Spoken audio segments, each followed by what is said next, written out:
നമസ്തേ. ജനം ഡിബേറ്റിലേക്ക് ഏവർക്കും സ്വാഗതം. 3 വർഷത്തിനകം 3 ലക്ഷം കോടിയുടെ നിക്ഷേപം കേരളത്തിലേക്ക് കൊണ്ടുവരും. 4 വർഷത്തിനിടയിൽ നികുതി വരുമാനം ഇരട്ടിയാക്കും. സൂര്യോദയ സമ്പദ് വ്യവസ്ഥ നടപ്പിലാക്കും. ആരോഗ്യ, ഉന്നത വിദ്യാഭ്യാസ, വിനോദസഞ്ചാര മേഖലകളിൽ സ്വകാര്യ പങ്കാളിത്തം ഉറപ്പാക്കും. ഇതിനധികം വിദേശ സർവകലാശാലകൾക്ക് പോലും ചുവപ്പ് പരവതാനി. പിന്നെ അടിച്ചു മാറ്റാനടക്കം സഹസ്ര കോടികളുടെ പദ്ധതികളും. കേന്ദ്രം അവഗണന തുടർന്നാൽ പ്ലാൻ ബി ആലോചിക്കുമെന്ന മുന്നറിയിപ്പും. ധനകാര്യമന്ത്രി കെ എൻ ബാലഗോപാൽ ഇന്ന് നിയമസഭയിൽ അവതരിപ്പിച്ച സംസ്ഥാന ബജറ്റിൻ്റെ രത്നച്ചുരുക്കമാണിത്. സാമ്പത്തിക വിദഗ്ധരും വിവിധ രാഷ്ട്രീയ കക്ഷികളുടെ പ്രതിനിധികളും ഇവിടെ സന്നിഹിതരായിട്ടുണ്ട്. നമുക്ക് അവരുടെ സാന്നിധ്യത്തിൽ ബജറ്റ് അവലോകനം ചെയ്യാം. സാമ്പത്തിക വിദഗ്ധൻ doctor Jose Sebastian, CMP general secretary CP John, NCP നേതാവ് advocate PM Suresh Babu, BJP സംസ്ഥാന വക്താവ് TP ജയേന്ദ്രൻ മാസ്റ്റർ, കോൺഗ്രസ് വക്താവ് professor Rony K Baby, chartered accountant Shri Ranjith Karthikeyan, SETO president Shri SJ Jayakumar എന്നിവ അതിഥികളാവുന്നു. എല്ലാ അതിഥികളെയും ഈ സംവാദത്തിലേക്ക് സ്നേഹാദരങ്ങളോടെ സ്വാഗതം ചെയ്യുന്നു. ഒപ്പം പ്രേക്ഷകരെയും. ഞാൻ ഈ സംവാദം ഡോക്ടർ ജോസ് സെബാസ്റ്റ്യനിൽ നിന്ന് ആരംഭിക്കുകയാണ്. എങ്ങനെ നോക്കിക്കാണുന്നു ഈ ബജറ്റിനെ?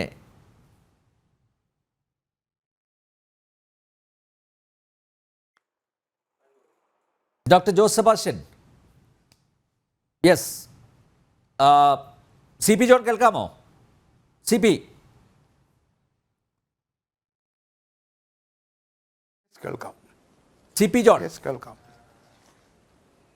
ഹലോ, കേൾക്കാമോ? ഞാനാണോ? എന്നോടാണോ ചോദ്യം? കേൾക്കാമോ? യെസ്. ഇന്ന് നമ്മൾ ഈ ബജറ്റിൻ്റെ കേൾക്കാം. ബജറ്റിൻ്റെ അവതരണം കഴിഞ്ഞ് മണിക്കൂറുകൾ പിന്നിട്ട സമയത്ത് നമ്മളതിൻ്റെ വിശദമായിട്ടുള്ള കണക്കുകളും മറ്റും ലഭ്യമായിരിക്കുന്ന ഒരു പശ്ചാത്തലത്തിലാണല്ലോ രാത്രി സംസാരിക്കുന്നത്. നമുക്കെന്താണ് അതിൻ്റെ സൂക്ഷ്മ നിരീക്ഷണം ചെയ്താൽ കിട്ടുന്ന കാര്യം എന്താണ്? 2 ദിവസം മുമ്പ് ഇറങ്ങിയ എക്കണോമിക് റിവ്യൂ നമുക്ക് ചേർത്ത് വായിക്കാവുന്നതാണ്. കേരളത്തിൻ്റെ വികസനം പൂർണ്ണമായും മുരടിച്ചിരിക്കുകയാണ്. ആകെ പ്രസംഗത്തിൽ മാത്രമാണ് വികസനമുള്ളത്, വികസന പ്രസംഗങ്ങൾ മാത്രമാണുള്ളത്. നമ്മുടെ പ്ലാൻ എന്ന് പറയുന്നത് 30,730 കോടി രൂപയിൽ സ്റ്റാഗ്നേറ്റ് ചെയ്തിരിക്കുകയാണ്. കഴിഞ്ഞ 3 വർഷക്കാലമായിട്ട് ഒരു പൈസ പോലും വർദ്ധിപ്പിക്കാൻ 30,370 കോടി, 30370.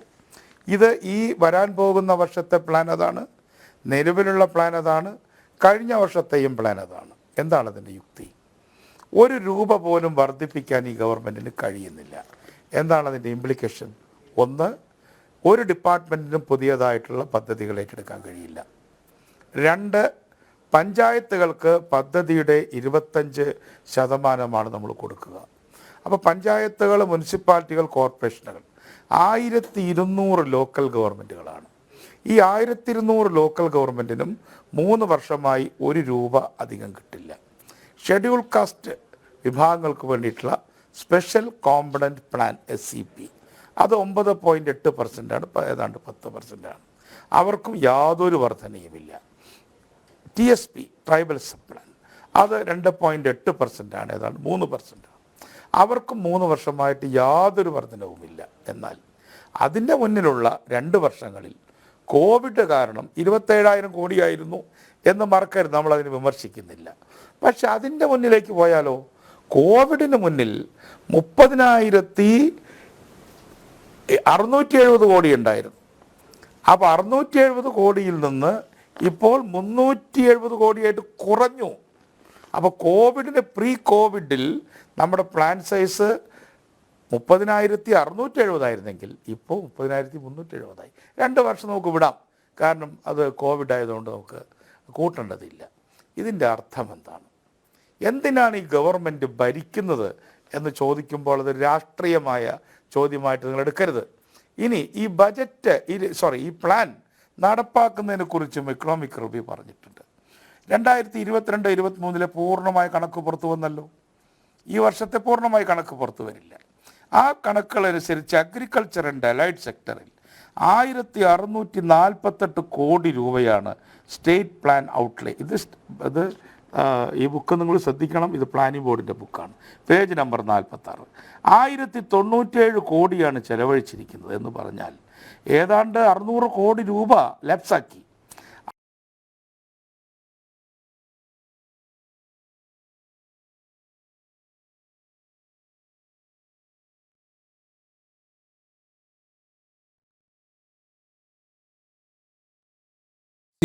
സി പി ജോണിൻ്റെ ഫ്രെയിം ഫ്രീസായിരിക്കുകയാണ്. ഡോക്ടർ ജോസ് സെബാസ്റ്റ്യൻ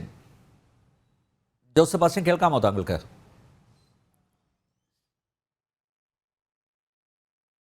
കേൾക്കാം. ഓക്കെ, ഡോക്ടർ ജോസ് സെബാസ്റ്റ്യൻ കേൾക്കാം. യെസ്, ഈ ബജറ്റിനെ പൊതുവിൽ എങ്ങനെയാണ് താങ്കൾ വിലയിരുത്തുന്നത്? കേൾക്കാം. വലിയ മൂലധന നിക്ഷേപം ഇവിടെ കൊണ്ടുവരുമെന്ന് പറയുന്നു, സ്വകാര്യ പങ്കാളിത്തം എല്ലാ മേഖലകളിലും ഉറപ്പാക്കും എന്ന് പറയുന്നു. ഈ കിഫ്ബിക്ക് അടക്കം 34,530 കോടിയിൽ പരം രൂപ വകയിരുത്തിയിരിക്കുന്നു. അങ്ങനെ സമസ്ത മേഖലകളിലും വികസനം കൊണ്ടുവരും.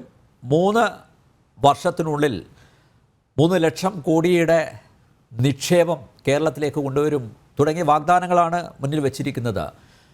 നിലവിൽ സാമ്പത്തിക പ്രതിസന്ധി ആണ് അനുഭവിക്കുന്നത്. പക്ഷേ ഈ പ്രതിസന്ധി മറികടക്കാനുള്ള നിർദ്ദേശങ്ങളൊന്നും ബജറ്റിൽ ഇല്ല എന്നാണ് ഒറ്റനോട്ടത്തിൽ മനസ്സിലാകുന്നത്. ഈ നിർമ്മാണ മേഖലയിലൊക്കെ സഹസ്ര കോടികൾ നീക്കി വെച്ചിട്ടുണ്ടെങ്കിലും നേരത്തെ സി പി ജോൺ ചൂണ്ടിക്കാണിച്ചതുപോലെ ഈ അടിസ്ഥാന വർഗത്തിൻ്റെ ക്ഷേമത്തിന് വലിയ ഒരു വകയിരുത്തൽ ഇതിൽ ഉണ്ടായിട്ടില്ല എന്നും ഖേദപൂർവം പറയട്ടെ.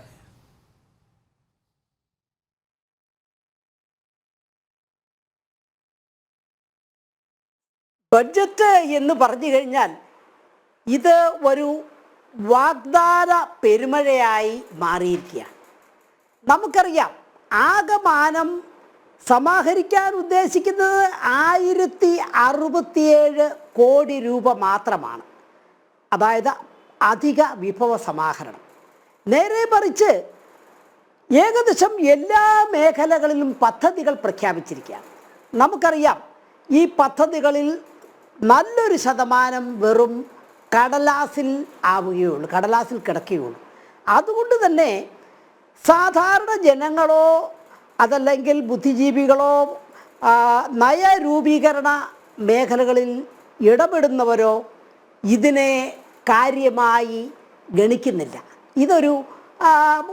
ഇതങ്ങനെ പോകും എന്നാണ് നമുക്ക് എല്ലാം തോന്നുന്നത്.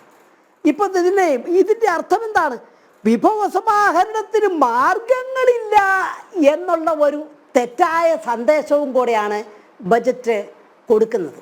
ഞാനൊന്ന് ചോദിക്കട്ടെ, ഈ നമ്മുടെ ആരോഗ്യ വിദ്യാഭ്യാസ മേഖലകളിൽ 49,000 കോടി രൂപയാണ് നമ്മുടെ റവന്യൂ ചെലവ്. അതിൽ നിന്ന് കിട്ടുന്നത് എത്രയാണ്? അതിൽ നിന്ന് സമാഹരിക്കുന്നത് 795 കോടി രൂപ മാത്രമാണ്. എന്ന് പറഞ്ഞാൽ 1.63%. 100 രൂപ ഈ മേഖലയിൽ ചെലവഴിക്കുമ്പോൾ 1 രൂപ 63 പൈസയാണ് കിട്ടുന്നത്. 1972-73 ഇത് 5.5%. അന്നത്തെ നിരക്ക് ഇന്ന് ഏർപ്പെടുത്തുകയാണെന്നുണ്ടെങ്കിൽ ഏകദേശം 2,700 കോടി രൂപ സമാഹരിക്കാൻ കഴിയും.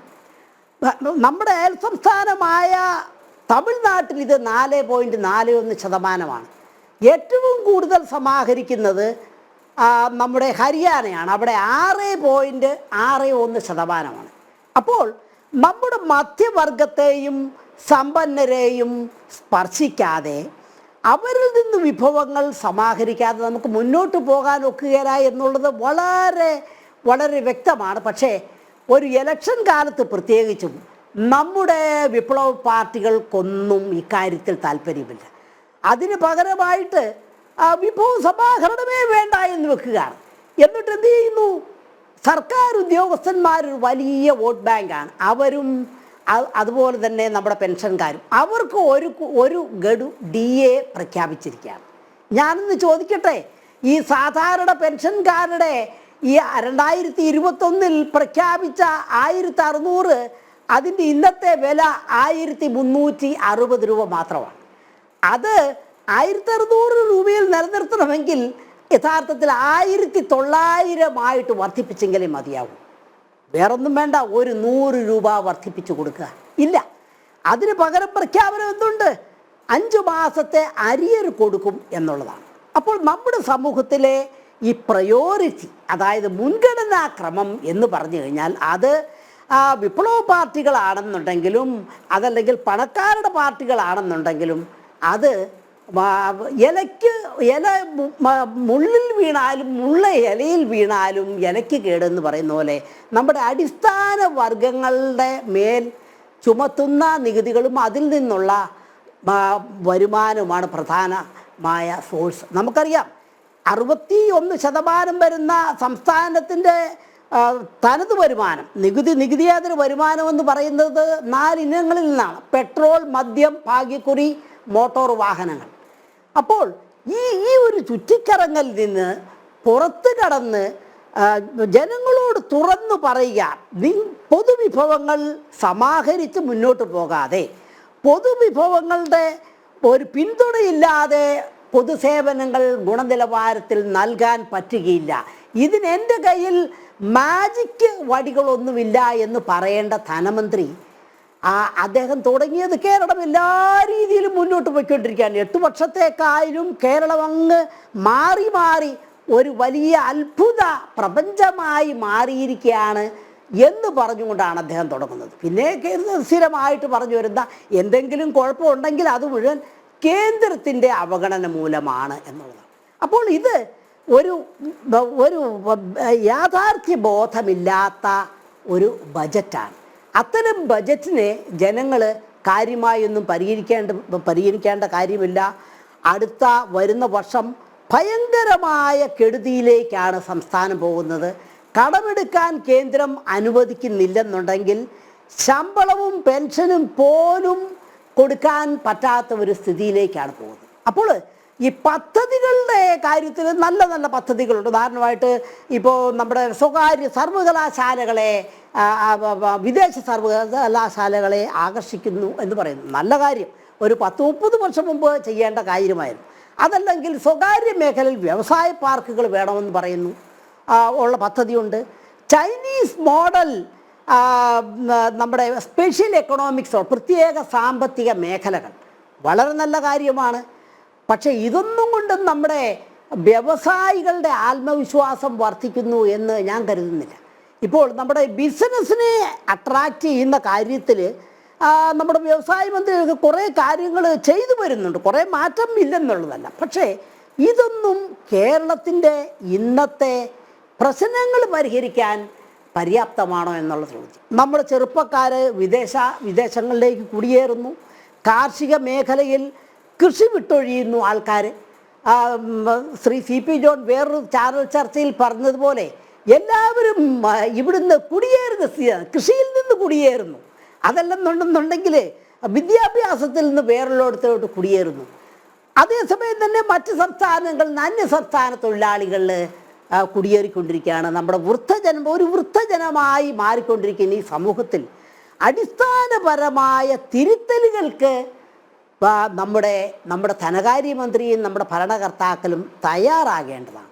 അതിന് തയ്യാറാകുന്നതിന് പകരം ഈ ബജറ്റിൽ ചില ജിമിക്കുകൾ കാണിച്ചുകൊണ്ട് ഒരുപാട് പ്രഖ്യാപനങ്ങൾ നടത്തി അത് ചെയ്യും ഇത് ചെയ്യും എന്നൊക്കെ പറഞ്ഞ് മുന്നോട്ട് പോകുന്ന ഈ സ്ഥിതി ഒരു തരത്തിലും നമ്മുടെ സമൂഹത്തിന് മുന്നോട്ട് കൊണ്ടുപോകുന്ന ഒരു ഇതല്ല എന്ന് മാത്രമേ എനിക്ക് കാര്യത്തെക്കുറിച്ച് പറയാനൂ. യെസ്, CP ജോൺ നേരത്തെ തുടങ്ങി വെച്ചത് താങ്കൾക്ക് പൂർത്തിയാക്കാം. യെസ്, ഞാൻ പറഞ്ഞത് മറ്റൊന്നുമല്ല. നമ്മുടെ വികസനത്തിൻ്റെ കണക്കുകളാണ് ഒരു ഗവൺമെൻറ്റിൻ്റെ യഥാർത്ഥ ചിഹ്നമെങ്കിൽ ഈ ഗവൺമെൻറ് ഫെയിൽ ചെയ്തിരിക്കുകയാണ്. വികസന ഫണ്ട് ചെലവഴിക്കാനോ ആ വികസന ഫണ്ട് ഔട്ട്ലേ ചെയ്യാനോ അല്ലെങ്കിൽ അടങ്കലായി വയ്ക്കാനോ ഈ ഗവൺമെൻറ്റിന് കഴിയുന്നില്ല. പ്രധാനപ്പെട്ട വകുപ്പുകളെക്കുറിച്ച് ഞാൻ പറഞ്ഞു, അഗ്രികൾച്ചർ, അതേപോലെ തന്നെ ഇൻഡസ്ട്രി, അവരൊക്കെ 65%, 50%, റൂറൽ ഡെവലപ്മെൻറ്റ് 52% എന്ന് പറഞ്ഞ 600-700 കോടി രൂപ ഈ വെച്ച വികസന പദ്ധതി തന്നെ നടപ്പാക്കാൻ പറ്റുന്നില്ല. അപ്പം പിന്നെ എന്തിനാണ് മന്ത്രിസഭ? ഇപ്പം മുഖ്യമന്ത്രി ലോകം മുഴുവൻ ചുറ്റിക്കൊണ്ടിരിക്കുകയാണ്. കേരളം മുഴുവൻ ചുറ്റിക്കൊണ്ടിരിക്കുകയാണ്. അദ്ദേഹത്തിന് ചുറ്റലാണ് ഏറ്റവും പ്രധാനപ്പെട്ട ഒരു കാര്യം, നല്ല കാര്യം. പക്ഷേ അദ്ദേഹത്തെ ചുറ്റാതെ അവിടെ തന്നെ ഇരുന്ന് ഈ മന്ത്രിമാരോട് കൃത്യമായി ജോലി ചെയ്യാൻ പറഞ്ഞിരുന്നെങ്കിൽ ശുഷ്കമായ ഈ പ്ലാനെങ്കിലും നടപ്പാകുമായിരുന്നു. ഇപ്പം അത്രയും നടപ്പായത് 26,000 കോടി മാത്രം നടപ്പായത്. അതിൽ തന്നെ 8,000 കോടി ചില നടപ്പാക്കിയത് പഞ്ചായത്തുകളാണ്. അവർക്ക് കൂട്ടിക്കൊടുത്തില്ല, കൊടുത്തത് അവർ നടപ്പാക്കി. അപ്പോൾ കൊടുത്തതുപോലെ നടപ്പാക്കുന്നില്ല. ഇനി നമുക്ക് ഈ പ്ലാനിൻ്റെ അല്ലെങ്കിൽ റവന്യൂ വരുമാനത്തിലേക്കൊന്ന് എത്തിച്ചു നോക്കാം. അത് വളരെ പ്രധാനമാണല്ലോ.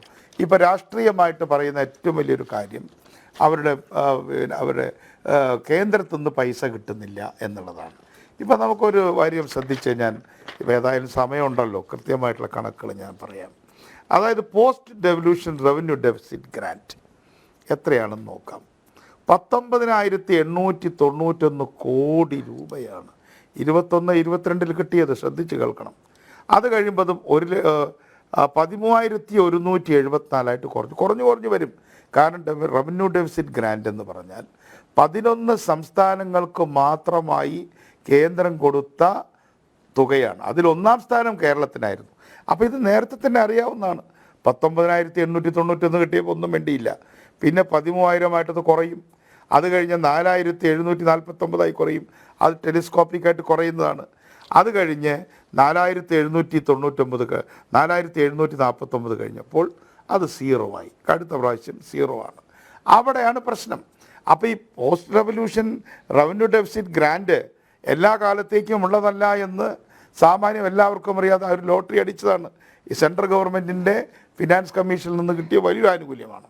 ഗ്രാൻഡ് ഫോർ ലോക്കൽ ബോഡീസ് നോക്കാം. റൂറൽ ലോക്കൽ ബോഡീസ് 1,203 ഇപ്പോൾ എത്രയാണ്? 1,344. Urban local bodies 336. ഇനി വെച്ചിട്ടുള്ളത് ഈ വർഷം 589, 687. ഹെൽത്ത് സെക്ടർ കേന്ദ്രത്തിൻ്റെ മാത്രം ഞാൻ വായിക്കുന്നത് 427, ഇപ്പോൾ 616. State disaster response 259, 291. GST compensation ഇപ്പോൾ ഇല്ലാതായിക്കൊണ്ടിരിക്കുക. അത് പ്രധാനപ്പെട്ടൊരു കാര്യമാണ്. GST കോമ്പൻസേഷൻ 2022-23 തീർന്നു. അത് കൂട്ടിക്കൊടുക്കണം എന്ന് പറഞ്ഞ് എനിക്ക് വിരോധമില്ല. പക്ഷേ എല്ലാവർക്കും അറിയാം GST കോമ്പൻസേഷൻ 23-24 തൊട്ട് കൊടുക്കില്ല. അപ്പോൾ 7,000 കോടി രൂപ അവിടെ കുറവ് വന്നിട്ടുണ്ട്. അതേപോലെ ഗ്രാൻഡ് ഇൻ എയ്ഡിൽ കുറവ് വന്നിട്ടുണ്ട്. അപ്പോൾ ഒരു ഗവൺമെൻറ് എന്താ ചെയ്യേണ്ടത്? ഈ കേന്ദ്രത്തിൻ്റെ ഈ 2 ഗ്രാൻഡ് ഇൻ എയ്ഡുകളും കുറയുന്ന സമയത്ത് നമ്മുടെ തനത് വരുമാനം കൂട്ടാനും അതുപോലെ തന്നെ നമ്മുടേതായിട്ടുള്ള മാറ്റങ്ങൾ ഉണ്ടാക്കാനുമായിട്ടുള്ള ഉത്സാഹം വല്ലതും ചെയ്തോ? നമുക്കതിലേക്ക് പരിശോധിക്കാം. എത്രയാണ് നമുക്ക് ചെയ്യേണ്ടിയിരുന്നത്? നമുക്ക് നമ്മുടേതായ വരുമാനം എത്രയാണ് വർദ്ധിപ്പിക്കാൻ കഴിഞ്ഞത്? 71,000-ൽ നിന്ന് 22-23 81 കൂട്ടി. 22-23 71,968 നിന്നും 81,038 കൂട്ടി. ബജറ്റ് എസ്റ്റിമേറ്റ് ആണ് അത്. പക്ഷേ റിയാലിറ്റിയിലേക്ക് വന്നപ്പോൾ 77,038 കോടിയേ ഉള്ളൂ. അടുത്തതായിട്ട് വരുന്നത് 84,883. ഇവിടെയാണ് ഞാൻ തർക്കം ഉന്നയിക്കുന്നത്. ഇവിടെയാണ് പ്രശ്നം. ഇവിടെ വരുന്ന ഈ 12,000 കോടിയുടെ കുറവ് വാസ്തവത്തിൽ 1,00,000 കോടി രൂപയെങ്കിലും States on tax revenue SOTR എന്ന് ടെക്നിക്കലായിട്ട് വിളിക്കുന്ന ആ ടാക്സ് വർദ്ധിപ്പിക്കുന്നതിന് വേണ്ടി ഗവൺമെൻറ് എന്താണ് ചെയ്തത്? ഈ ഗവൺമെൻറ്റിൻ്റെ ടാക്സ് എഫർട്ടുകൾ എന്തുമാത്രം നന്നായി. ഒരു കാലത്ത് തോമസ് ഐസക്ക് ചെക്ക് പോസ്റ്റുള്ള സമയത്ത് ചെക്ക് പോസ്റ്റ് മുഴുവൻ സീൽ ചെയ്തു. അവിടെ സോഷ്യൽ ഓഡിറ്റിങ് നടത്തി. ഇപ്പോൾ ഇവിടെ എന്താ നടക്കുന്നത്? ഇവിടെ ആളുകൾ ലോറിയിൽ സാധനങ്ങൾ കൊണ്ടുവരികയാണ്. ആ ലോറിയിൽ സാധനങ്ങൾ കൊണ്ടുവന്ന് ഇവിടെ ഡംപ് ചെയ്യാണ്. ചിലർ പറയുന്നത് ഇവിടെ നിന്ന് കോയമ്പത്തൂർക്ക് അങ്ങോട്ടും കൊണ്ടുപോകുന്നുണ്ട് എന്ന് പറഞ്ഞാൽ ഇവിടുത്തെ ഏറ്റവും ദുർബലമായ ഡിപ്പാർട്ട്മെൻറ്റ് ടാക്സ് ഡിപ്പാർട്ട്മെൻറ്റാണ്. അവർക്ക് ആവശ്യമായ വാഹനങ്ങൾ പോലും കൊടുത്തിട്ടില്ല. ഇവിടെ എന്താണ്, ഹെൽമറ്റ് വയ്ക്കാത്ത കുട്ടികളെ പിടിക്കാനായിട്ട് പോലീസുണ്ട്, പിന്നെ മോട്ടോർ വെഹിക്കിൾ ഡിപ്പാർട്ട്മെൻറ്റുണ്ട്, 100,000 ആളുണ്ട്. എന്നാൽ ഈ മോട്ടോർ വെഹിക്കിൾ ഡിപ്പാർട്ട്മെൻറ്റിനെയും അത്യാവശ്യത്തിന് വന്ന പോലീസിനെയും നികുതി വകുപ്പുമായി ബന്ധിപ്പിച്ചുകൊണ്ട് അവരുടെ മുഖത്തേക്ക് ക്യാമറ വെച്ചാൽ ടാക്സ് വെട്ടിച്ച് ഇവിടെ കൊണ്ടുവരുന്ന സാധനങ്ങളുടെ കണക്ക് കിട്ടില്ലേ? KP കണ്ണനെ പോലുള്ള വളരെ സ്വതന്ത്ര ബുദ്ധിജീവിയായിട്ടുള്ള ആളാണ്. ഇടതുപക്ഷത്തോട് ചായ്വുണ്ട്. അദ്ദേഹം പറഞ്ഞു, നിങ്ങൾ ഓരോന്നിന്നും കിട്ടിയ ടാക്സ് എത്രയാണെന്ന് പറയൂ. ഇവിടെ ഇഷ്ടംപോലെ സ്വർണം വിറ്റഴിയുന്നു, ഇഷ്ടംപോലെ ഫ്രിഡ്ജുകൾ, TV-കൾ, കമ്പ്യൂട്ടറുകൾ, മൊബൈലുകൾ ഒക്കെ വിറ്റഴിയുന്നു, ധാരാളം സർവീസ് നടത്തുന്നു. ഇതിൻ്റെ ഡീറ്റെയിൽ ആയിട്ടുള്ള കാര്യം പറയൂ. ഗുഡ്സ് വരുന്നു. ആ ഗുഡ്സ് വരുന്ന മുഴുവൻ ഗുഡ്സ് വെഹിക്കിളുകളെയും ഒരു ക്യാമറയുടെ കയറ്റി വിട്ടുകൂടെ? ചെക്ക് പോസ്റ്റ് വേണ്ട, ക്യാമറ ചെക്ക് പോസ്റ്റ്, ഒരു ഡിജിറ്റൽ ചെക്ക് പോസ്റ്റ് വെച്ചുകൂടെ? എന്താ വയ്ക്കാത്തത്? അങ്ങനെ വെച്ചിട്ടുണ്ടെങ്കിൽ ഇന്ന് ഫസ്റ്റ് റിപ്പോർട്ടിൽ തന്നെ നമ്മുടെ എക്കണോമിക് റിവ്യൂ പറയുന്നുണ്ട്, ഇവിടെ കേരളം എന്ന് പറഞ്ഞിട്ടുണ്ടെങ്കിൽ ഇന്ത്യയിലെ ഏറ്റവും വികസിതമായ ഒരു സംസ്ഥാനമാണ്. അദ്ദേഹം ഞാൻ ഒരു വാരി വായിച്ചിട്ട് നിർത്താം. Kerala is a leading state in India with high GSTP and per capita GSTP. Meaning Keralam ഏറ്റവും കൂടുതൽ GDPയും GSTP പെർ ക്യാപിറ്റയുമുള്ള ഒരു സ്റ്റേറ്റ് ആണെന്ന് പറഞ്ഞാൽ പെർ ക്യാപിറ്റ ടാക്സും കൂടുതൽ പിരിക്കാൻ കഴിയുന്ന സ്ഥലമല്ലേ? അപ്പോൾ കേരളത്തിൻ്റെ SOTR ഉണ്ടാക്കുന്നതിൽ ദയനീയമായ പരാജയം ഉണ്ടായിട്ടുണ്ട്. എന്നാൽ ഇവിടുത്തെ ധനകാര്യ കമ്മീഷൻ്റെ അവാർഡുകൾ അത് ജനസംഖ്യാധിഷ്ഠിതമായി കൊടുക്കുമ്പോൾ 970 ജനസംഖ്യ വെച്ച് കൊടുക്കണമെന്ന കാര്യത്തിൽ ഞങ്ങൾക്കൊന്നും അഭിപ്രായ വ്യത്യാസമില്ല. അതിനുവേണ്ടിയാണോ ശബ്ദിക്കേണ്ടത്? ശബ്ദിക്കാം. അതുപോലെ ഫോറസ്റ്റിൻ്റെ അളവ് വെച്ച് അരുണാചൽ പ്രദേശിന് 1.75% ആകെ DUC പോളിൻ്റെ കൊടുത്തിരിക്കുക. 18 ലക്ഷം ജനങ്ങൾ അവിടെയുള്ളത്. ഇത് ഞാനാണ് EMS അക്കാഡമിയിൽ വെച്ച് ചൂണ്ടിക്കാണിച്ചത്. അരുണാചൽ പ്രദേശിന് 1.7% 18 ലക്ഷത്തിന് കൊടുക്കുന്നു. കേന്ദ്ര ഗവൺമെൻറ്റല്ല കൊടുക്കുന്നത്, ഈ ധനകാര്യ കമ്മീഷനാണ്. അസംബന്ധമായൊരു കാര്യമാണ്. നമുക്ക് ഇവിടെ 2.65% ഉള്ളൂ ഇന്ത്യയുടെ വനത്തിൻ്റെ. നമ്മുടെ വനം 30% ഏരിയയും കവർ ചെയ്തിട്ടുണ്ട്. അരിക്കൊമ്പനും തണ്ണീർക്കൊമ്പനും ഒക്കെ വന്ന് പന്നിയും കടുവയും കരടിയും ഒക്കെ വന്ന് ഇവിടെ ആളുകളെ കൊല്ലുകയും പോത്തുകൾ ഇടിച്ച ആളുകളെ കൊല്ലുന്നു, കോമ്പൻസേഷൻ കൊടുക്കുന്നു. അപ്പോൾ അതുകൊണ്ട് അത്തരം കാര്യങ്ങൾ കേന്ദ്രത്തോട് പറയാൻ ഒരുമിച്ച് നമുക്ക് പോവാം. പക്ഷെ നിങ്ങളുടെ ഫെയിലിയർ, നിങ്ങൾ ഉണ്ടാക്കിയ ബജറ്റ് പോലും പദ്ധതി പോലും നടപ്പാക്കാത്ത ആ ഫെയിലിയറിൻ്റെ അതിന് മംഗളപത്രം വായിക്കാൻ പ്രതിപക്ഷമില്ല. യെസ്, അതാണ് നിലപാട്. യെസ്, പ്രതിപക്ഷത്തിൻ്റെ. ഡോക്ടർ ജോസ് സെബാസ്റ്റ്യൻ, താങ്കൾ എന്തോ പറയണം ഉദ്ദേശിച്ചിരുന്നു?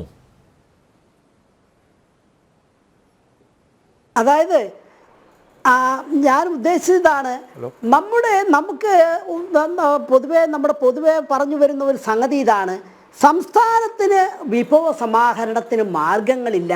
അത് മുഴുവൻ കേന്ദ്രം എടുത്തുകൊണ്ട് പോയി GST വന്നതോടുകൂടി. ഞാനൊന്ന് ചോദിക്കട്ടെ, ഈ GST വന്നതോടുകൂടി നമുക്ക് സേവനങ്ങളുടെ മേൽ നികുതി ചുമത്താനുള്ള അധികാരം അധികമായിട്ട് ലഭിച്ചു. മറ്റൊന്ന്, ഈ 14% കോമ്പൻസേഷൻ 5 വർഷം നമുക്ക് നൽകിയതാണ്. എന്തിനാണ് ഈ കോമ്പൻസേഷൻ? ഈ 5 വർഷത്തിനുള്ളിൽ നികുതി പിരിവ് ശക്തമാക്കുക, ആധുനിക സാങ്കേതിക വിദ്യ ഉപയോഗിക്കുക, GSTയുടെ പ്രത്യേക നിയമ സംവിധാനങ്ങളെ കുറിച്ചുള്ള അറിവ് ജനങ്ങളിലെത്തിക്കുക, കൂടുതൽ വ്യാപാരികളെ നികുതി വലയത്തിലേക്ക് കൊണ്ടുവരിക എന്നതൊക്കെ ലക്ഷ്യമാക്കിയാണ് 5 വർഷം നമ്മൾക്ക് കോമ്പൻസേഷൻ തന്നത്. എന്ന് പറഞ്ഞു കഴിഞ്ഞാൽ ഒരു അപകടമുണ്ടാകുന്ന ആൾക്ക് ഒരു ഊന്നുവടി കൊടുക്കുന്നത് പോലെയാണ്. ഇപ്പോൾ നമുക്കെന്താണ്, 5 വർഷം കഴിഞ്ഞപ്പോഴും ഊന്നുവടി വേണമെന്നാണ് നമ്മുടെ ധനകാര്യമന്ത്രി വരുന്നത്. നഷ്ടപരിഹാരം നീട്ടണം. പക്ഷേ ഒരു കാര്യമുണ്ട്, തമാശ ഇതല്ല. നഷ്ടപരിഹാരം നീക്കിക്കഴിഞ്ഞ് ഉള്ള 2 വർഷങ്ങളിൽ 22% വീതമാണ് വളർച്ച. ഞാനത് ചോദിക്കട്ടെ, ഈ 2017 മുതൽ ഈ നഷ്ടപരിഹാരത്തിന് പോകാതെ നികുതി വകുപ്പ് ശക്തമാക്കിയിരുന്നെങ്കിൽ, ശ്രീ CP ജോൺ ചൂണ്ടിക്കാണിച്ചിരുന്ന പോലെ ഉദാസീനത വെടിഞ്ഞ് വിഭവ സമാഹരണത്തിൽ ശ്രദ്ധിച്ചിരുന്നെങ്കിൽ നമുക്ക് ഇന്നത്തെ ഈ ഒരു സ്ഥിതിവിശേഷം, അതിഭയങ്കരമായ സാമ്പത്തിക പ്രതിസന്ധി തന്നെ ഉണ്ടാകുമായിരുന്നില്ല എന്നുള്ളതാണ്. അപ്പോൾ നമ്മുടെ ഈ വിഭവങ്ങൾ പൊതുജനങ്ങളിൽ നിന്ന് സമാഹരിക്കണം, അതിനു വേണ്ടിയിട്ടുള്ള സംവിധാനങ്ങൾ ഏർപ്പെടുത്തണം എന്ന ഒരു സമീപനത്തിന് പകരം ഒരു പ്രതിയെ കണ്ടെത്തുക, ആ പ്രതിയെ നിരന്തരമായി കുറ്റം പറഞ്ഞുകൊണ്ടിരിക്കുക, ഞങ്ങൾ യാതൊരുവിധ മാർഗവുമില്ലാതിരിക്കുകയാണ്, എല്ലാം കേന്ദ്രം കൊണ്ടുപോയി കടമെടുക്കാൻ കൂടുതൽ നമ്മുടെ പരിധി വർദ്ധിപ്പിച്ച് തരണം എന്നാണ് നമ്മുടെ ധനകാര്യ മന്ത്രിക്ക് പറയാനുള്ളത്. ഞാനൊന്ന് ചോദിക്കട്ടെ, ഈ കടമെടുപ്പും വിഭവ സമാഹരണവും തമ്മിൽ അടിസ്ഥാനപരമായ ഒരു വ്യത്യാസമുണ്ട്. കടമെടുക്കുന്നത് പലിശയടക്കം തിരികെ കൊടുക്കണം. നേരെ മറിച്ച് സമാഹരിക്കാമായിരുന്ന പൊതുവിഭവങ്ങൾ ഇന്ന് സമാഹരിക്കുന്നില്ലെങ്കിൽ നാളെ അത് കിട്ടുകയില്ല. കാരണം ഇൻഡയറക്റ്റ് ടാക്സ് എന്ന് പറഞ്ഞു കഴിഞ്ഞാൽ, അതായത് പരോക്ഷ നികുതി എന്ന് പറഞ്ഞു കഴിഞ്ഞാൽ, പുഴയിൽ വെള്ളം പൊങ്ങുമ്പോൾ മീൻ കിട്ടുന്നത് പോലെയാണ്. അന്നേരം അത് പിരിച്ചില്ലെങ്കിൽ അത് പോയി കഴിഞ്ഞു, അത് പിന്നെ നിങ്ങൾക്ക് പിരിക്കാൻ നിൽക്കില്ല. അതാണ് ഈ പരോക്ഷ നികുതികളുടെ പ്രത്യേകത. അപ്പോൾ നമ്മുടെ കേരളത്തിൻ്റെ ഇന്നത്തെ സാമ്പത്തിക പ്രതിസന്ധിയുടെ അടിസ്ഥാനപരമായ കാരണം വിഭവ സമാഹരണത്തിലുണ്ടായ പരാജയമാണ്. ആ പരാജയത്തെക്കുറിച്ച് ജനങ്ങളെ ബോധവാന്മാരാക്കി നമുക്കിങ്ങനെ പോയാൽ ശരിയാകുകയില്ല, നമ്മളെ സംബന്ധിച്ച് പുതിയ സമീപനം സ്വീകരിക്കണം, കൂടുതൽ പൊതുവിഭവങ്ങൾ സമാഹരിക്കണം എന്ന ഒരു തുറന്ന സമീപനം, ഒരു സമ്മതമായിരുന്നു യഥാർത്ഥത്തിൽ ധനകാര്യമന്ത്രിയിൽ നിന്ന് ഈ ബജറ്റിൻ്റെ ഒരു ആമുഖമായി ഞാൻ പ്രതീക്ഷിച്ചിരുന്നത്. അതിന് പകരം അദ്ദേഹം പറയുന്നത് ഇവിടെ ഒരു പ്രശ്നങ്ങളുമില്ല, നമുക്കുള്ള ചെറിയ ചെറിയ പ്രശ്നങ്ങളും ആളുള്ളൂ, അത് ഈ കേന്ദ്രത്തിൽ നിന്ന് കിട്ടുന്ന ഗ്രാൻഡ് ഒന്നും കിട്ടാതെയും അതുപോലെ തന്നെ GST കോമ്പൻസേഷൻ തരാതെയും അങ്ങനെയുള്ള കേന്ദ്രം ഞെരുക്കുന്നത് കൊണ്ട് മാത്രമാണ് എന്നാണ് പറഞ്ഞു വരുന്നത്. യഥാർത്ഥത്തിൽ കേരളം ഉപഭോഗത്തിൽ 1-ാം സ്ഥാനത്താണ്, ഇന്ത്യയിൽ 1-ാം സ്ഥാനത്ത് നിൽക്കുന്ന സംസ്ഥാനം. അത് 1999-2000 മുതൽ കേരള ജനത 2.5% ഇന്ത്യയിലെ ജനസംഖ്യയുടെ. ഈ കേരളീയരാണ് 8-നും 10-നും ഇടയിൽ ഇന്ത്യയിൽ ആകമാനം ഉൽപ്പാദിപ്പിക്കുന്ന ഭക്ഷ്യേതര ആഡംബര വസ്തുക്കൾ 8-നും 10-നും ഇടയിൽ ചെലവാകുന്നത് ഈ കേരളത്തിലാണ്. എത്ര 1000 കോടിയുടെ സ്വർണമാണ് കേരളത്തിൽ വ്യാപാരം ചെയ്യപ്പെടുന്നത്. ഈ സ്വർണത്തിന് വേണ്ടി മാത്രമായിട്ട് ഒരു GST വകുപ്പ് പ്രത്യേകിച്ച് തുടങ്ങിക്കൂടെ? അതുപോലെ തന്നെ ബിൽഡിംഗ് മെറ്റീരിയൽസ്, ഇങ്ങനെ ഓരോ കമ്മോഡിറ്റി ചരക്കുകളിലും ഉണ്ടാകുന്ന നികുതി വെട്ടിപ്പിനെ ചൂണ്ടി അത് കൃത്യമായിട്ട് അത് തടയുന്നതിനുള്ള സംവിധാനങ്ങൾ ഉണ്ടാക്കേണ്ടത്. അതിന് കടപരിശോധനകളോ അതല്ലെങ്കിൽ സാധാരണ വ്യാപാരികളെ പീഡിപ്പിക്കലല്ല അതിൻ്റെ മാർഗം. അതിന് ആധുനിക സാങ്കേതിക വിദ്യ, ഇൻഫർമേഷൻ ടെക്നോളജി, ആർട്ടിഫിഷ്യൽ ഇൻ്റലിജൻസ് എന്നിങ്ങനെയുള്ള ആധുനിക മെത്തേഡുകൾ ഉപയോഗിക്കുകയാണ് ചെയ്യുന്നത്. ഇന്ത്യയിൽ നിന്ന് മറ്റ് സംസ്ഥാനങ്ങളിൽ നിന്നാണ് നമ്മുടെ 80% വരുന്ന ഉപഭോഗ വസ്തുക്കൾ കേരളത്തിലെത്തുന്നത്. അവയൊക്കെ കൃത്യമായി ട്രാക്ക് ചെയ്ത് എവിടെയാണ് നികുതി വെട്ടിപ്പ് നടക്കുന്നത് എന്ന് കണ്ടുപിടിക്കാൻ നമ്മുടെ നികുതി വകുപ്പിന് കഴിയേണ്ടതായിരുന്നു. ശ്രീ CP ജോൺ പറഞ്ഞത് 101% ശരിയാണ്. കേരളത്തിൻ്റെ ഇന്നത്തെ സ്ഥിതിക്ക് കാരണം നമ്മുടെ നികുതി വകുപ്പിൻ്റെ ഉദാസീനതയും അലംഭാവവുമാണ്. യെസ്, വളരെ കൃത്യമായി പറഞ്ഞു ഡോക്ടർ ജോസ് സെബാസ്റ്റ്യൻ. എന്തായാലും ട്രഷറിയിൽ പൂച്ച പെറ്റുകിടക്കുന്നു എന്ന ആക്ഷേപം അത് അടിസ്ഥാനരഹിതമാണ്. അതുകൊണ്ടായിരിക്കാം ഒരുപക്ഷെ കേരളം ഒരു അത്ഭുത ലോകമാണ് എന്ന് ബജറ്റ് അവതരണത്തിലൂടെ പ്രഖ്യാപിക്കാൻ ധനകാര്യമന്ത്രി KN ബാലഗോപാൽ നിർബന്ധിതനായിരിക്കുന്നത്. മറ്റ് അതിഥികളിലേക്ക് പോകുന്നതിന് മുമ്പ് ആദ്യ ഇടവേള, ഉടൻ തിരിച്ചെത്താം.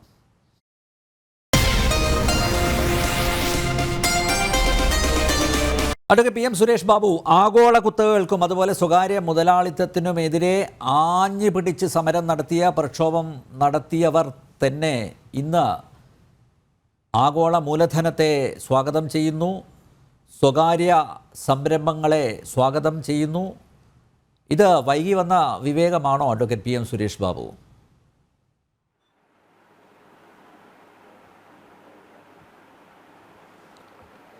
ഇതിനെ ശ്രീ നമ്പ്യാർ ഇത് വളരെ ആഗ്രഹിച്ചിഷ്ടപ്പെട്ട് മൂലധന നിക്ഷേപം ഇന്ത്യ രാജ്യത്തെ കേരള സംസ്ഥാനത്തിലേക്ക് കൊണ്ടുവരണമെന്ന് വിചാരിച്ചിട്ട് ചെയ്തതൊന്നുമല്ല.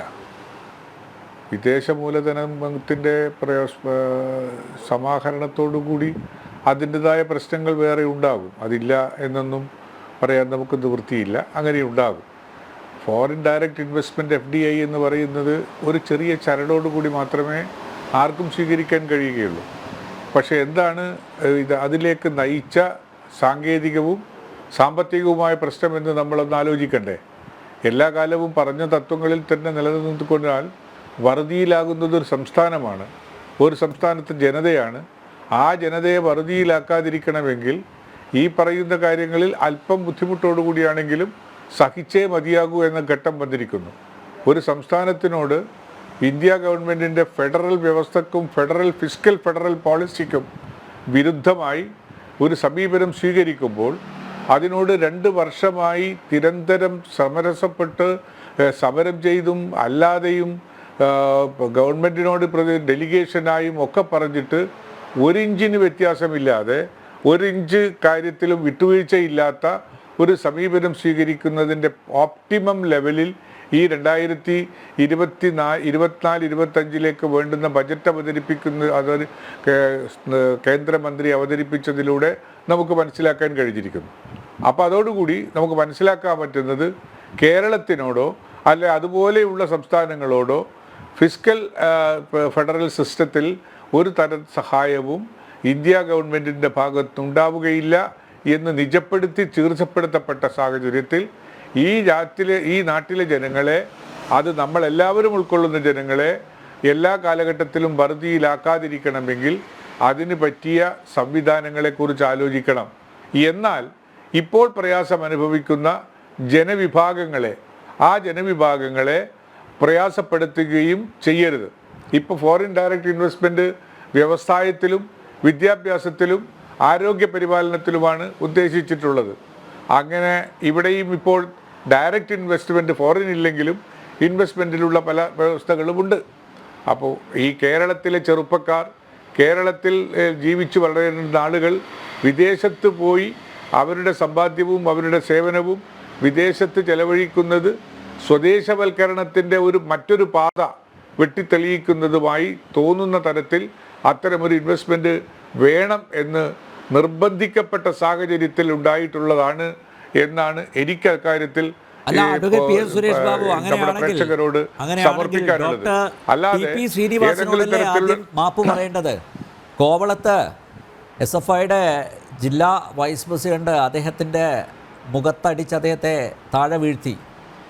ആ മനുഷ്യനോടല്ലേ ആദ്യം മാപ്പ് പറയേണ്ടത്? അതിനുശേഷമല്ലേ ഈ ബജറ്റ് അവതരണത്തിലേക്ക് പോകേണ്ടത്? അതാണല്ലോ മര്യാദ എന്ന് പറയുന്നത്. വളരെ മനോഹരമായി, വളരെ തന്മയത്വത്തോടെ താങ്കൾ അവതരിപ്പിച്ചു.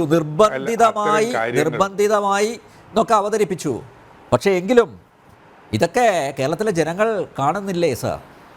സ്വകാര്യ സംരംഭങ്ങൾ അല്ലെങ്കിൽ സ്വകാര്യ മൂലധനത്തിന് എതിരായിരുന്നു ഈ സ്വാശ്രയ ഈ സ്വാശ്രയ കോളേജുകൾക്കെതിരെ സമരം നടത്തി കൂത്തുപറമ്പിൽ 5 രക്തസാക്ഷികളെ ഉണ്ടാക്കി CPM അല്ലേ?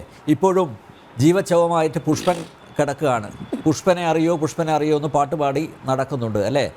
ഈ പുഷ്പനോടും അതുപോലെ ഈ രക്തസാക്ഷികളുടെ കുടുംബത്തോടും ഒക്കെ മാപ്പ് പറയണ്ടേ? ഇപ്പോൾ ഇതാ വിദേശ സർവകലാശാലകൾക്ക് ചുവപ്പ് പരവതാനി വിരിച്ചു കൊടുക്കുന്നു. അപ്പം ഞങ്ങൾക്ക് തെറ്റുപറ്റി എന്ന് പറഞ്ഞ് അല്ലേ പുതിയ നയസമീപനങ്ങൾ സ്വീകരിക്കേണ്ടത്? ആ മര്യാദയെങ്കിലും ബജറ്റ് പ്രസംഗത്തിൽ അദ്ദേഹം കാണിക്കേണ്ടതായിരുന്നില്ലേ?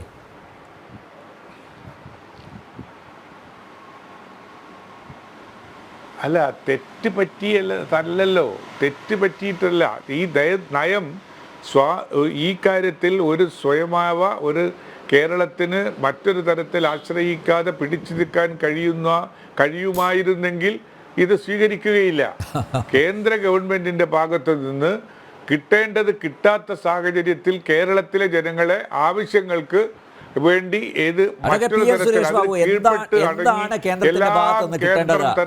നേരത്തെ ഇവിടെ സാമ്പത്തിക വിദഗ്ധൻ കൃത്യമായിട്ട് പറഞ്ഞു, ഇവിടെ അധിക വിഭവ സമാഹരണത്തിനുള്ള ഓരോ മാർഗങ്ങളും സ്വീകരിക്കുന്നില്ല, അതിലേക്ക് തിരിഞ്ഞു നോക്കുന്നില്ല.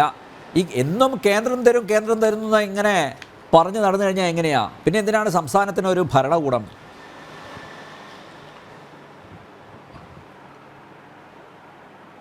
അല്ല, ആ തർക്കത്തിലേക്ക് ഞാനിപ്പോൾ പോകുന്നില്ല.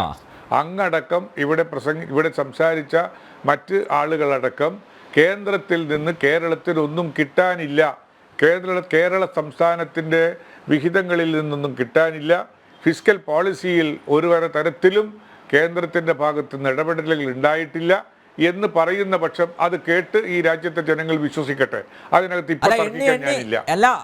കേരളത്തിലും മൊത്തത്തിൽ ഇന്ത്യ രാജ്യത്തിലെ ജനങ്ങൾ, സാമ്പത്തിക വിദഗ്ധന്മാർ, ഞാനില്ല, ആ കാര്യത്തിൽ ഞാനില്ല അനിൽ. കാരണം അങ്ങേക്കിത് ബോധ്യമല്ലാത്തത് കൊണ്ടല്ല, ഇവിടെ സംസാരിച്ച ആളുകൾക്കും ബോധ്യമില്ലാത്തത് കൊണ്ടല്ല, അതിനകത്ത് രാഷ്ട്രീയമാണ്. അതുകൊണ്ട് അത് തന്നെ വിശ്വസിക്കട്ടെ ജനങ്ങൾ, വിശ്വസിക്കട്ടെ. കേന്ദ്രത്തിൽ നിന്ന്, യൂണിയൻ ഗവൺമെന്റിൽ നിന്ന്, യൂണിയന്റെ സാമ്പത്തിക മേഖലയിൽ നിന്ന് കേരളത്തിന് ഒന്നും കിട്ടാനില്ല. കേരളത്തിന്റെ കൊടുക്കേണ്ടതില്ല പരാതിയിൽ കേന്ദ്ര സർക്കാർ എന്ന കാര്യത്തിൽ കൃത്യമായിട്ട് നമുക്ക് സുപ്രീം അങ്ങോട്ട് കോടതിയിൽ ഒരു ആലോചിക്കാം. സത്യവാങ്മൂലം ഞാനത് കൊടുത്തിട്ടുണ്ട്. തർക്കിക്കാൻ പോകുന്നില്ല. അതിൽ കൃത്യമായിട്ട് എണ്ണി കാര്യങ്ങളൊക്കെ പറഞ്ഞിട്ടുണ്ട് അഡ്വക്കേറ്റ് സുരേഷ് ബാബു. പിന്നെയും ഞാനത് കണ്ടു. ഈ മലയാളികളെ ഞാനത് ഇങ്ങനെ കണ്ടു. പറ്റിച്ചുകൊണ്ടേയിരിക്കുകയാണ്. കേന്ദ്രം ഞാനത് തരുന്നില്ല, കണ്ടു. കേന്ദ്രം അവഗണിക്കുന്നു. ഞാനത് കണ്ടു. ആ ഓക്കെ, ഞാനത് കണ്ടു. അതെ, അങ്ങ് വിശ്വസിക്കൂ, കേരളത്തിലെ ജനങ്ങളും അത് വിശ്വസിക്കട്ടെ, കേരളത്തിലെ ജനങ്ങളും അത് വിശ്വസിച്ചോട്ടെ. ബഡ്ജറ്റ് ഡോക്യുമെന്റിൽ അതാണ് പറയുന്നത് യാഥാർത്ഥ്യം എന്ന് ജനങ്ങൾ മനസ്സിലാക്കട്ടെ. അല്ല സുരേഷ് ബാബു, ബഡ്ജറ്റ് ഡോക്യുമെന്റിൽ പോലും അത് കൃത്യമായി രേഖപ്പെടുത്തിയിട്ടുണ്ട്. എന്നിട്ടാണ് പിന്നെയും കേന്ദ്രത്തെ പഴിചാരുന്നത്. എന്ത് വിരോധാഭാസമാണ് ഇത്? അതെ, അല്ലേ?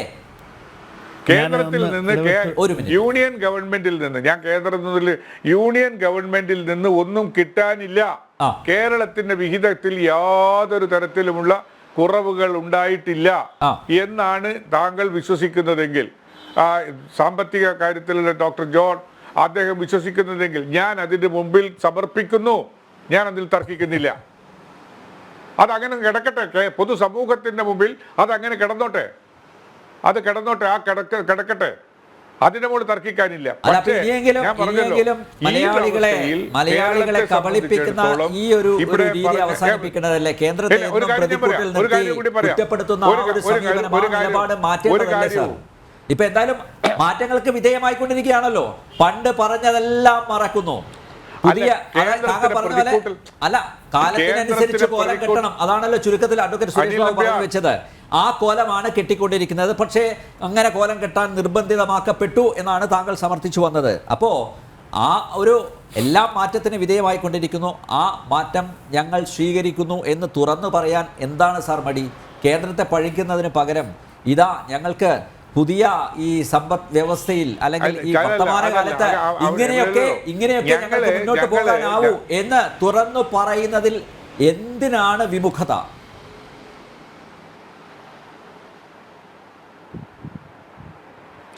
അല്ല, ഒരു സമീപനം സ്വീകരിക്കുമ്പോൾ ആ സമീപനത്തെ ജനങ്ങളുടെ മുമ്പിൽ എങ്ങനെയാണ് അവതരിപ്പിക്കേണ്ടത് എന്നതിനെക്കുറിച്ച് വ്യക്തമായ ഗ്രാഹ്യം ഉള്ള ആളുകൾ തന്നെയാണ് ബജറ്റ് അവതരിപ്പിച്ചതും ബജറ്റിന്റെ പിറകിലും മുന്നിലുമായി നിന്നിട്ടുള്ളതും.